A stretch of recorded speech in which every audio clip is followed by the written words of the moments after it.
Bayan Mariing pinabulaanan ng palasyo ang mga naging paratang ni dating ako Bicol Party List Representative Zaldico na isa umano si Pangulong Ferdinand R. Marcos Jr. sa mga nasa likod ng korupsyon sa maanumanyang flood control projects.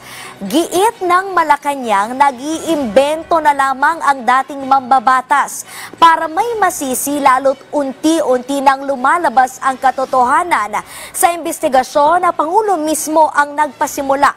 Narito ang report. These wild accusations are completely without basis in fact. All the charges leveled against the President are pure hearsay. Yan ang sagot ng Malacanang sa naging pahayag ni resigned Congressman Zaldico na idinawit si Pangulong Ferdinand R. Marcos Jr. sa isyu ng korupsyon sa flood control projects. Giit ng palasyo, walang basehan at pawang sabi-sabi lang ang mga inihayag ng dating kongresista. Let us not forget, President Marcos Jr. himself exposed all these flood control anomalies and has taken numerous steps since to ensure that the guilty are brought to justice, the stolen wealth recovered, and the system is fixed to avoid any of this from happening again.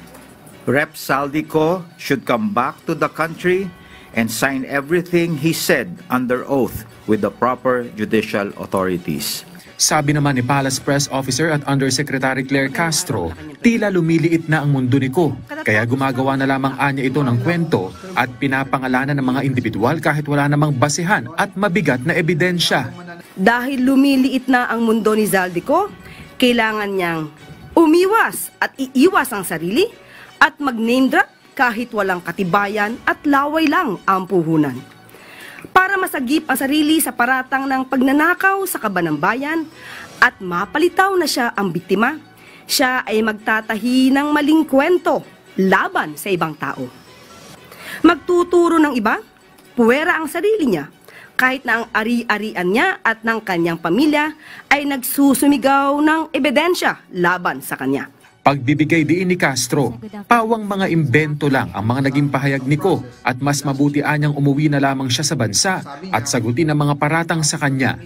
Ang investigasyon na sinimula ng Pangulo ay unti-unti nang nagbubunga. Malinaw na ang mga pangyayari. Papalapit na ng papalapit tayo sa katotohanan.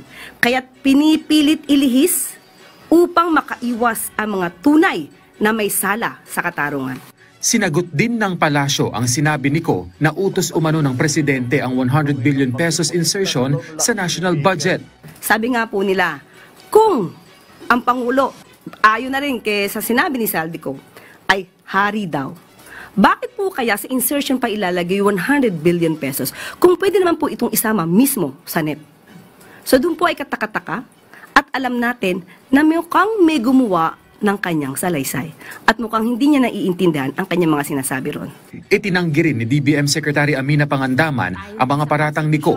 Giit ng kalihim, mahigpit nilang sinusunod ang proseso ng pagbuo ng budget. Punto niya na ayon sa konstitusyon, mayroon silang 30 araw matapos ang sona ng Pangulo para ipasa ang National Expenditure Program sa Kongreso.